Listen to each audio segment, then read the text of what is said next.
Hey, what's up? My name is Frank Lavinia, and I am welcoming you to another edition of High Impact Tuesday.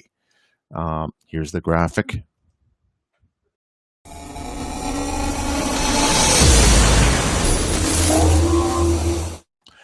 I do love my motion graphics, as you can tell. Anyway, you're probably wondering, hey, what is High Impact Tuesdays really about? Well, the what it's really about is the idea. Everyone talks about Monday this, Monday that, case of the Mondays, that sort of thing. What my vision for High Impact Tuesdays are is that, to quote Mike Tyson, everyone has a plan until they get punched in the face. My thoughts around High Impact Tuesdays is that essentially Tuesday is your chance to make it a great week, particularly if you had a bad Monday. If Monday punched you in the face, it's still not too late to turn things around and still make it a great one. Still have a high impact week or have an impact on your future, on your business, and everything else around you. So traditionally what I've been doing here, it's a little too loud, is showing kind of some of the stuff that I think is going on in the world that's going to have an impact, a high impact on what you're up to. And usually I focus kind of stuff I blogged. In the case of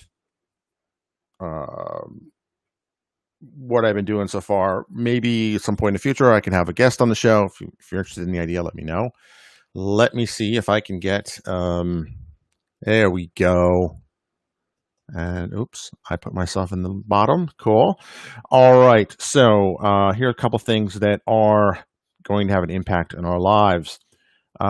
First off, here's an interesting discussion by Seth Juarez, I think Sarah Bird and Jay, what's his last name? Anyway, it's from the AI show. It is a show on Channel 9.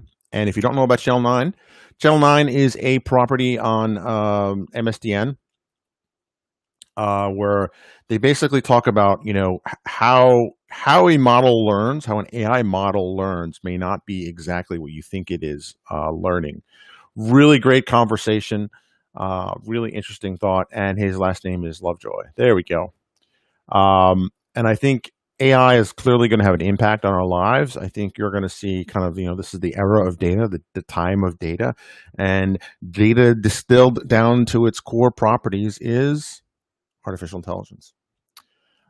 So with that, I would definitely check that out. It's an interesting conversation. And all right. So one of the things, and since you're good enough to join me here on this live stream, I will point out a special article or special post that's coming out. I think this will post tonight at midnight. I don't know if you heard about this, but there's this is a video from MIT where they're talking about the possible signs of life on Venus. So one of our nearest neighbors, we spent years contemplating what it would look like to have life on Mars, but apparently Venus may have the first evidence of life. Basically, it turns out that this molecule, it's called phosphine, I believe, there's no known chemical process that this can happen kind of naturally through geological process or anything else. So the only way it's produced on Earth is through biological processes or heavy industry. So the thinking here is that there's some kind of bacterial life or life in the clouds of Venus because the surface would be too hot. Again, life as we know it, who knows really what produced this, but it is an intriguing idea. And I think in terms of impact, if you're kind of wondering why are you posting this on Frank's World Data Science and AI, is that the impact this could have is we would know one way or the other if we are alone and what that means. What does that mean? Is life a kind of a normal thing in the universe, whether that's monocellular life or, more complicated forms of life, intelligent form. Is that normal? Is that, what, what is life really is kind of thing.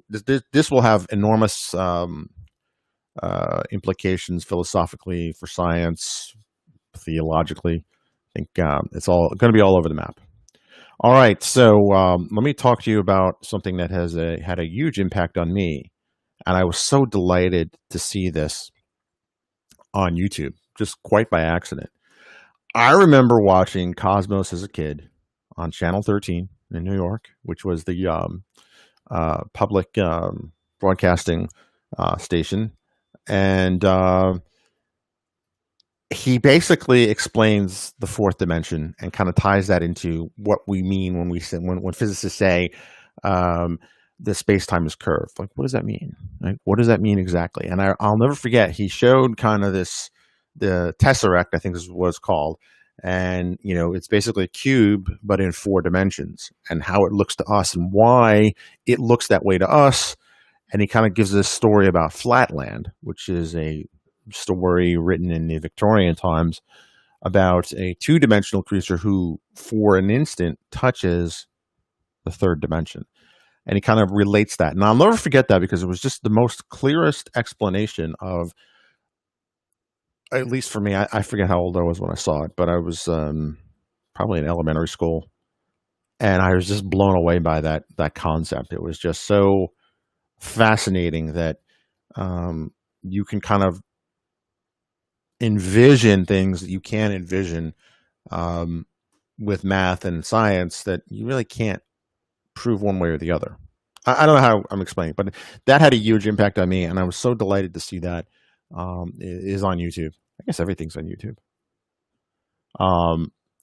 Along those lines, you'll see a bunch of scientific kind of related stuff, non-Euclidean distance applications of that. And, what's really great about this here is this video. They explain, you're already familiar with the notion of non-Euclidean distance, right? So the notion that a straight line, I'm not going to do this description justice, so watch it. It's really good. Also found this full course on quantum physics. Definitely check that out as well. It's about, I think, 11 hours. Also found this other guy who has a really good YouTube channel. And for some reason, my timer's going off. He has a really good YouTube channel. Let's see, did I get it? There it is.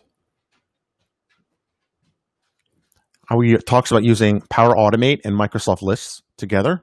And this guy, John Levesque, or John Levesque, is how we pronounce it. Really good content, really awesome stuff. He is an evangelist and for the Power Platform, and he's awesome. He's got a lot of good stuff out there. Love to have more stuff on him. And hey, Michael Stark, how's it going? Flatland, Romance in Many Dimensions. I will definitely have to check that out because I did know that it was a book. Oh, thank you. Thank you, Mike. Oh, you're the same guy, just you're writing from different platforms. That's cool.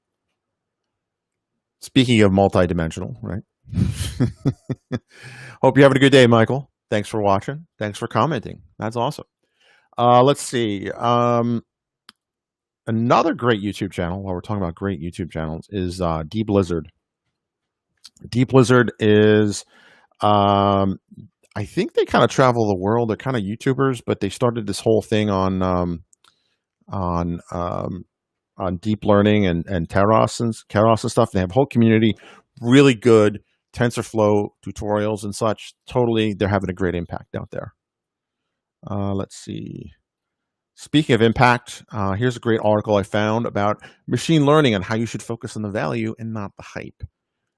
Machine learning, AI, all those terms tend to be interchangeable, but what's really impactful is the ability for it to change business models, right? To drive new lines of business.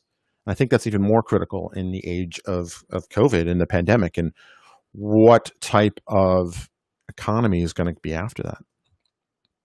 Oh, so you've read that book. Definitely, you'll have to let me know.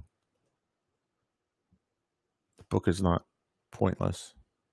I think I know where that's going because I think I read I saw somebody made a YouTube or a movie out of it, loosely based on it, and I think I get the reference, but I'm not sure. But I definitely will check it out.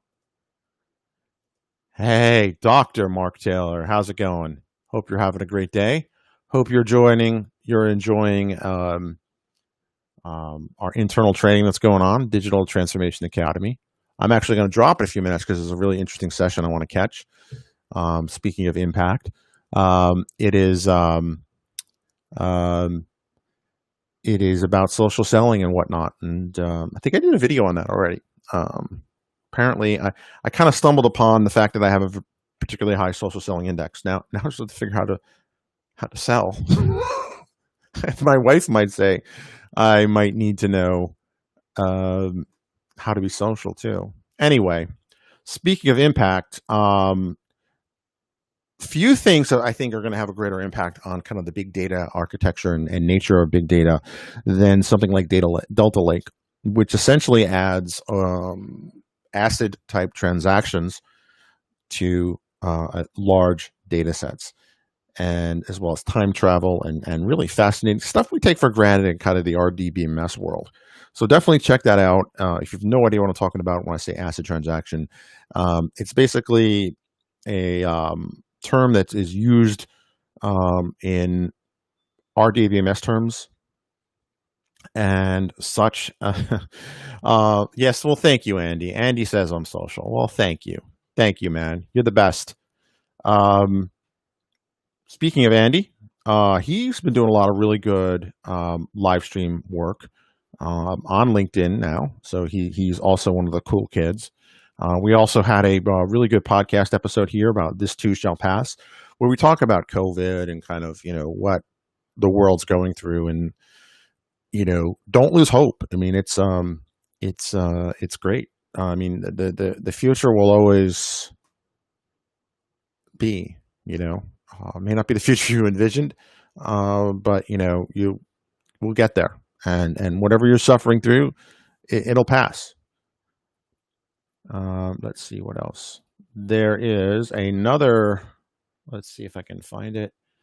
There's another post coming live tonight where they talk about. It's also from Databricks. Actually, Databricks has been popping out some awesome YouTube videos lately. But they have a video where they talk about analyzing COVID data and tying it to geolocation, so you can be able to do contact tracing and kind of figuring out where the next outbreak could be. Very fascinating stuff. And I think it's interesting because this is really the first pandemic to be in the age of data. Hopefully it'll be the last. But historically, pandemics happen. Can't avoid it. All right. Thanks, Mark, for the save. I couldn't remember. Can I even show that comment? Yes. Yeah, I couldn't remember what the acronym stood for, but basically, atomicity, consistency, isolation, and durability. These are the types of things that you take for granted, that we all take for granted in a term of transactions, to ensure that a transaction happens, and it basically protects against, overwrites, data loss. You don't want your bank to. You want to make sure that if you make a change to a financial record, you want to make sure that it's durable. You want to make sure it happens consistently, and you want to make sure it happens. You want to make sure that it happens in finite units. Probably should do a data point show on that. What do you think, Andy? I know you're watching. We should do a data point on kind of the fundamentals of data. ACID being kind of one of them, and maybe even touch upon why Delta Lake is such a big deal. Applying that on top of very large structures or very large databases. Let's see what else. Here's an interesting article, and all of these are on franksworld.com, right? And I'm sharing it not to be like a cheap commercial, but basically to show kind of what I blog, why I blog so much. I think I'm at 73 posts right now. 2 are in the hopper. 1's in the hopper for tomorrow. Probably tonight I'll finish tomorrow. But ultimately, it's the idea is that I curate these links because these are the things I think are, one, important to know, two, will have an impact on our lives or your lives and careers sooner rather than later. Here's an interesting notion called adversarial attacks in AI. And the whole notion here is that if you have AI that is learning from incoming data continuously, what happens if you have bad actors go and intentionally feed your algorithms bad data so they learn bad things? One example, the first time I heard this was with Tay. And Tay was a chatbot that was designed to learn from interactions with other people. So kind of mimicking how people learn, and people learn slang and language and stuff like that. The problem is that Tay learned some very naughty things. And ultimately it was a coordinated kind of adversarial attack to make her learn naughty things. And how do you protect against that, and how do you shield against that? I attended a talk at about this, and it was actually the folks from the Tay team, and the lessons learned, really awesome stuff. But AI is turning out to be a cybersecurity front, right? It's an attack surface. And how do you address that? How would you do that? And I think that is probably the most impactful thing here. All right. So speaking of impact, let's talk comments. Yes, great idea. I love the idea. And let me tell you, this guy, Dr. Mark Taylor, super smart guy. We have to have him on the show. Maybe I'll have him on live. I put him on the spot now, but I don't want to do that to him. But awesome. Thank you for that. We should get you on LinkedIn Live. Get your own LinkedIn Live account. But yeah, Skynet forums. Yeah. you could argue Skynet was kind of adversarially trained, at least in up until one of the movies that completely changed the origin of Skynet. Or the movie, it was a game system or something like that, and it was I don't remember the plot to that actually.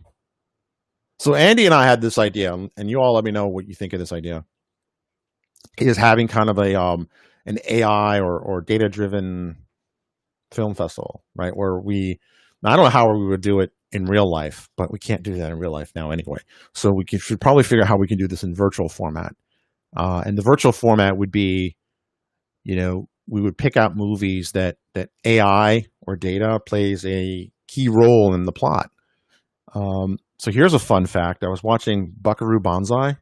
If you've never seen that movie, it is beyond explanation. I can't explain the plot of that movie. It's very bizarre. But it's on Amazon Prime. And there's one part where they actually mine a Social Security database to figure out a major key point in the plot and against Earth. So I thought that was interesting. So that is kind of, data was a key aspect to that. Obviously Chappie, Short Circuits, the Terminator films. There's a lot of movies out there where AI plays a key role, and it would be cool to kind of do, maybe a review of these movies and kind of say like where it's realistic and where it's not realistic. I think that would be interesting. Let me know in the comments what you think. And so thanks for everyone for watching. Thanks Andy. Thanks Michael. Thanks Mark. Thanks for watching. I really enjoy doing this, and I hope that in any small way that today we've been able to help increase your impact.